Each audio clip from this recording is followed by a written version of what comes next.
Okay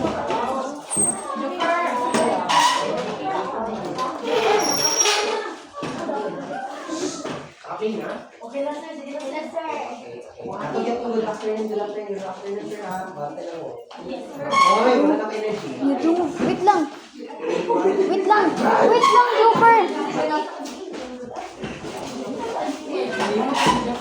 Okay, 1, 2, 3. 1, 2, 3.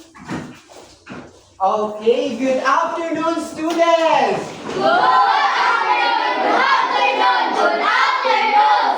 Okay, I'm feeling your energy now, but before that, let's start our classes with an opening prayer. Okay, Angel de la Cruz, please lead the prayer.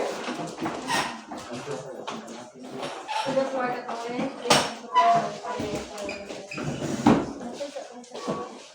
Amen. Amen. Now, please remain standing for our energizer. Are you familiar with the song, Jump, Jump, Shake, Shake, Shake? No sir. No. So, let me demonstrate it first. So, all you need to do is when I say shake, you are going to shake. And when I say jump, you are going to jump. And when I say stop, don't move. Okay? Am I clear? Yes sir. Am I clear? Yes sir. Okay, now let's start. 1, 2, 3, go. Shake, shake, shake, shake, shake, shake, shake, shake, shake, shake, and jump. And jump. Stop. Okay, faster. Shake, shake, shake, shake, shake, shake, shake, shake, shake, shake, and jump. And jump. Stop. Okay, so before you please take up some pieces of paper under your chair and arrange your chair properly. Now, are there any absences today, class? None sir. Okay, since done, let's give ourselves a barangay class. Now, this afternoon, before we begin our classes, let me introduce first our classroom rules. Okay, everyone, please read. Respect everyone at all times. Use kind and polite words. Listen attentively to our instructions. Engage actively in class. Stay seated and focused. Okay, do you have any recommendations and additions regarding to our classroom rules? None sir. Okay, very good. Now, this afternoon, we will have an activity. But before that, let me introduce first our incentive chart. Our incentive chart is finish the race. If who's the group will finish the race first, you will earn our reward tokens and with our certificates. Now, let me divide you first into two groups. Okay, group 1 will be the Team Dinoco, the dinosaur. Group 2 will be the Lightning McQueen. Now, all you need to do to earn points, you need to participate, cooperate, and answer the questions correctly. Am I clear? Yes sir. And in addition, when I'm going to sing these phrases, you will respond to me. If you're ready and excited, clap your hands. Very good. Now next, when I sing these phrases, if you're happy and perceive it, say hello. Hello. Okay, and lastly, if I'm going to sing this, my students, where are you? Here I am, Okay, very good. Now, in this afternoon, we have our activity. Our activity is entitled Unscramble Me.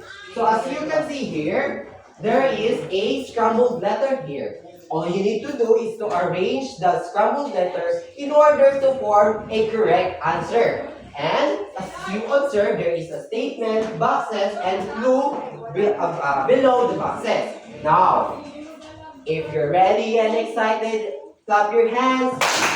If you're ready and excited, clap your hands. Okay, I'm feeling your energy. I think you are very ready now. But before that, let me remind you our rules para dili maplata ng iyong sakyanan o makadagan siya dire. So, you have only 1 minute to do this activity. And after finishing this activity, you will have your yells in order to recognize your group. Am I clear? Yes sir. Okay, this will be the group 1. And this will be the group 2. Okay, time, start! And I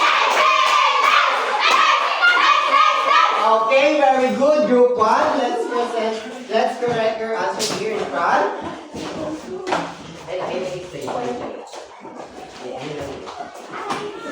Okay. They form the word velocity. Is this correct? Yes, sir. Okay, check. Now, how about the acceleration?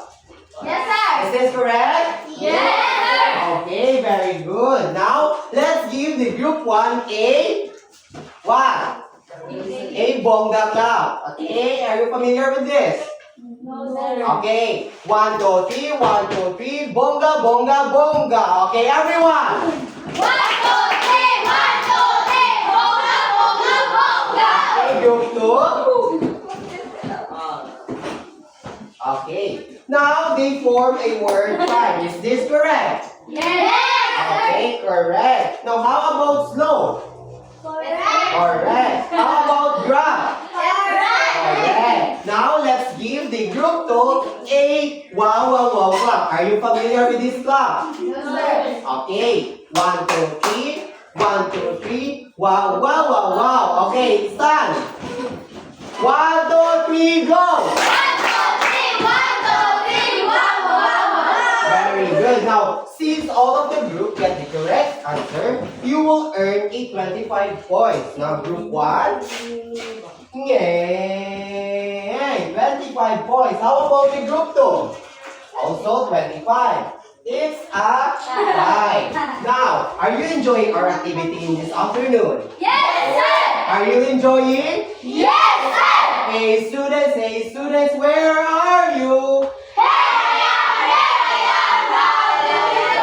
Okay, very good. Now, in this time, since you are enjoying our activity, let's have another set of activity. In this activity, as you can see here, I have a manila paper. All you need to do, as you observe here, there are 3 columns. Column A, column B, column C. All you need to do is to paste these pictures and descriptions in orderly to correct it. Now, are the directions clear? Yes, sir. Am I clear to you? Yes, sir. If you're happy and perceive it, say hello. Hello. If you're happy and perceive it, say hello. Hello. Okay, very good. Now this will be the materials of the group 1. This will be the materials for group 2. Okay, paste it. Group 1 and group 2. Okay, timer start now.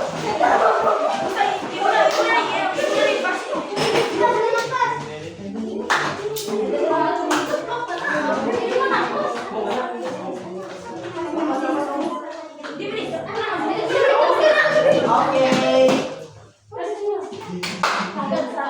Always remember, cooperation is a must.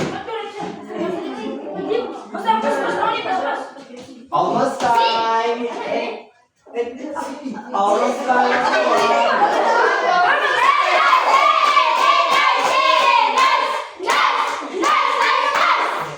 Very good. Now, let's have the group 1 to present their answer in front of the class. Okay, group 1.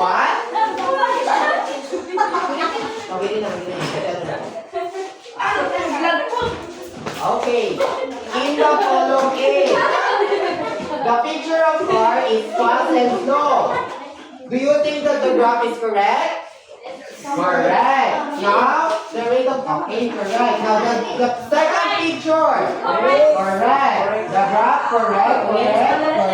Okay, since all of the answers of group 1 are correct, let's give them a Cardo Dalisay clap. Okay? 1, 2, 3, 1, 2, 3. Bang, bang, bang. Ayos. Now, everyone. 1, 2, 3, go. 1, 2, 3, 1, 2, 3, bang, bang, bang, ayos. Okay, very good. Now let's have the group 2. Now let's check their output. Okay, first picture, check. Okay, correct. Second picture, correct. Third,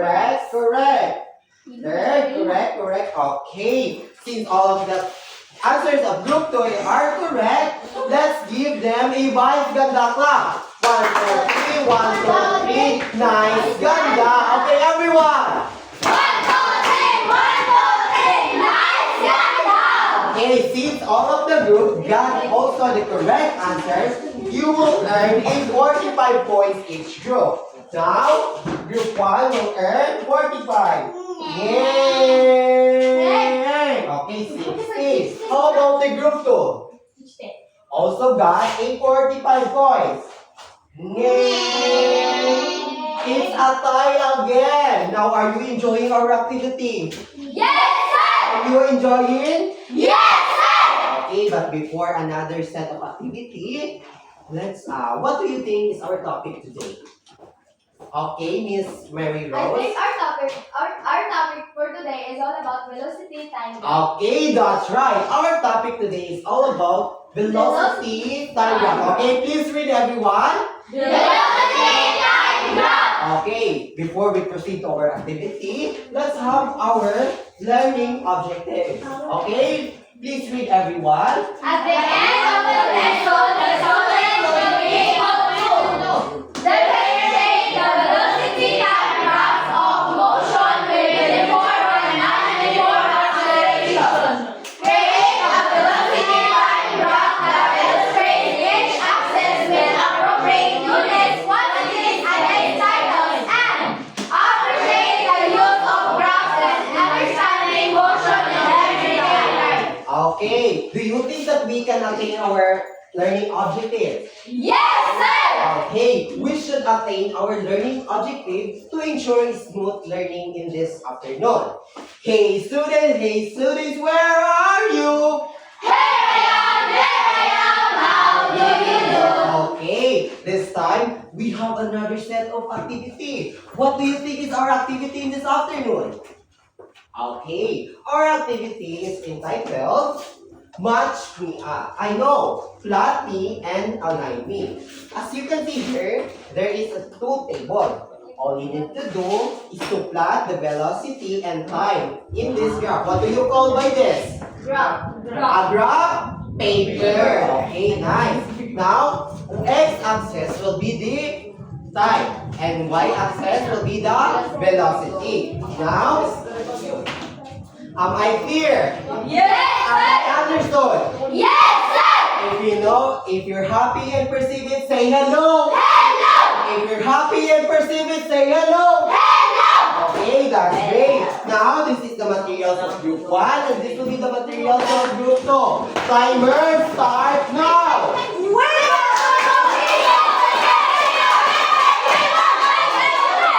Okay, since group 1, first, who finished first, let's have their answers. Okay, let me see your answer. What do you observe in the table 1? It's a straight line. How about in the table 2? Curve line. Curve, okay. Okay. Now, let's give the group 2 a barangay club. Okay, group 1, present your output. Okay, now, okay, what do you see in their table 1? Straight line. Straight, very good. How about their table 2? Curve, okay, very good. Now, let's give the group 1 a 5 million cup. 1, 2, 3, go! 1 million, 2 million, 10 million, 4 million, 5 million, congratulations! Hey students, where are you? Here I am, how do you do? Okay, in this afternoon, Teacher Riape will be discussing about, please read. Velocity time graph. Okay.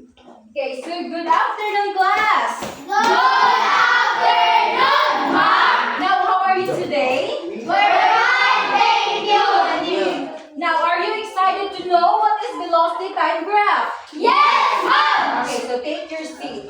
Okay, so this is the graph of velocity time graph. So as you can see, this is what we call the uniform acceleration, constant velocity, and a constant deceleration. Now, how are we going to predict this one? That we are going to talk about this is the constant acceleration, the constant velocity. We are going to follow this formula. So A stands for acceleration. The VF stands for Final Velocity, Initial Velocity, Time Final, and Time Initial. Now, if you're going to use this formula, let's have this results. So this results, it represents the slope of the velocity time graph.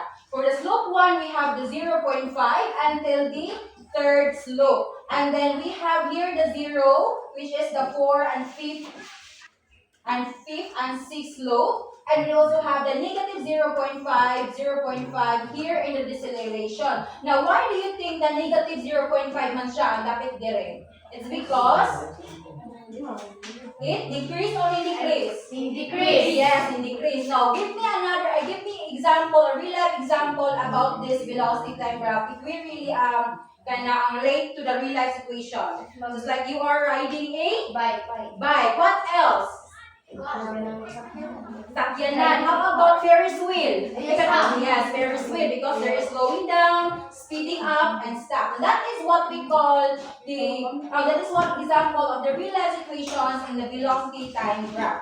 Now, we have also here another graph. Now, since ganina, the constant acceleration is what we call a uniform acceleration. Okay, paano siya? Kaya ang uniform yung acceleration. Now, what do you observe about this graph? Is it straight or curved? Curved. Very good. Now, what do you call this one? Non-uniform. Very good. Non-uniform Acceleration. Very good. Now, are there any questions or clarification, class? None. Very good. So today, let us now move on to our next activity. Are you excited for our next activity, class? Yes, ma'am. Okay, so your activity is entitled, let's read, Let's draw unsolved motion. and then the directions, kindly read. You will make a velocity time graph based on the table provided. Calculate the acceleration every line segment and answer the following question if uniform or non-uniform acceleration. Okay, so these are your materials for the group 1. So all you have to do is to plot the data points, connect those lines, and then answer this following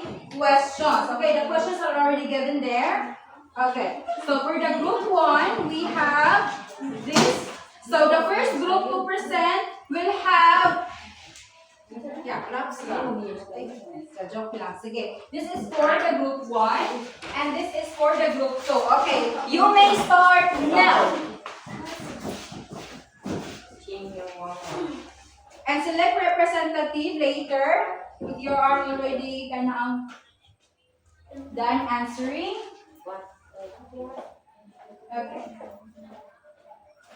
2 minutes left.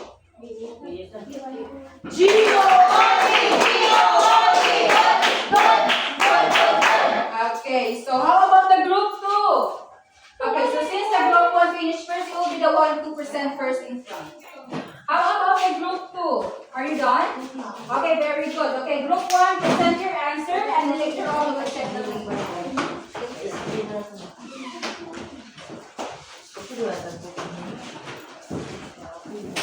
Okay, number 1 is compare the appearance of both graph 1 and graph 2 and then explain which graph shows uniform or non-uniform acceleration. And then later on your solution in calculating the line segments.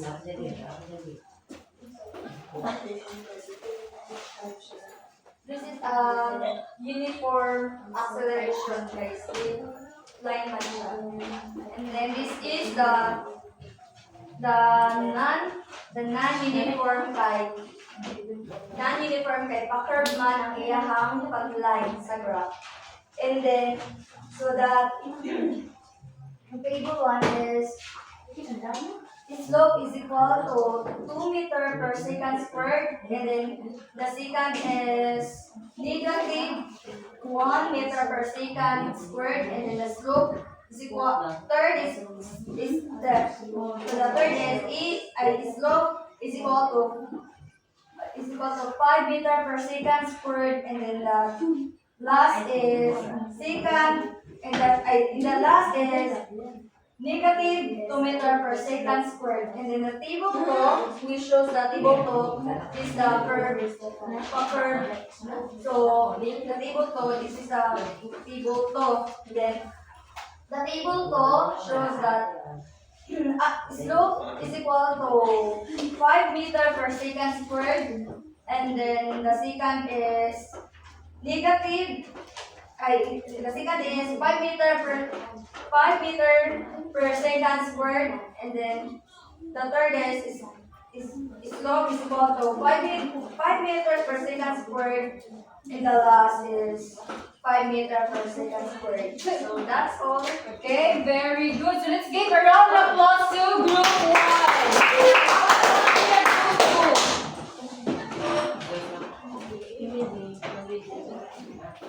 Good afternoon, everyone. Today we are here to present our graph. So as we can see, there is a mga drawing graph pang curve siya. So ang tawag ani is non-uniform acceleration. Kay di ba curve man siya, so dili gud uniform ang iyang acceleration. So mao sad niya nga mong answer sa given nga problem. So slope is equal to 2 minutes per second squared, then slope is equal to negative 1 minute per second squared. Slope is equal to 5 meter per second squared, and slope is equal to 2 meter per second squared. And the second graph, as you can see, ang among line diri is like nakakuha lang siya kanang straight bitaw siya. So this is what we call uniform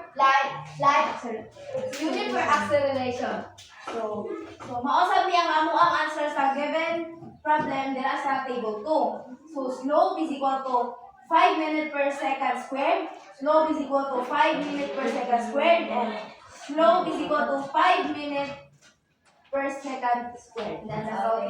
Okay, very good. So far, you understand our discussion today, class. So let's give everyone a good job clap. Do you know what is good job clap? Okay, so follow after me. We have GOODGOB. Good job. Good job. Good job. Okay, everyone.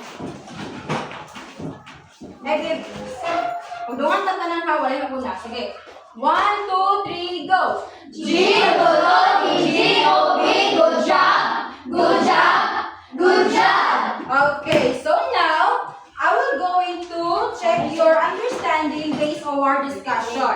Now, I want you to, go back to your proper seat and then one seat apart because you are going to answer this following multiple type of question. Okay, so kindly distribute. You are going to write your name above and then kindly read the direction. Okay, you may start answering. You only have 10 minutes left.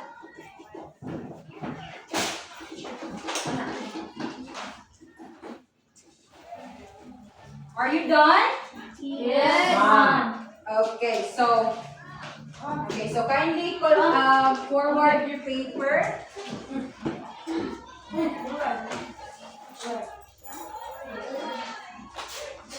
Okay. Now, are there any questions, clarifications, or any problems based on our discussion, class? None, ma'am. Are you sure? Yes, ma'am. Okay, so in your assignment, you are going to picture a real-life situation that shows motion, or it's either walking, driving, at least it is moving, no? So you're going to pass that assignment next meeting. Are we clear? Yes, ma'am. Okay, so that's all for today's afternoon class. Okay, before I forgot, I'm sorry. Let's have your finish the race. Okay. Hey, students, my students, where are you? Here I am. How do you do? You still have your energy. So this time, since you already tackled your what is it? The velocity time graph topic. What do you call by this line? Curve.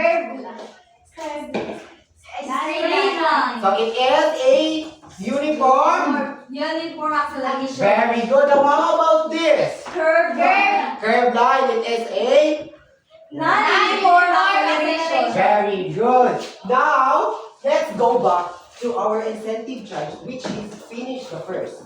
Since all of the group got the correct answer in the activity earlier, you will earn the same points, which is Finish.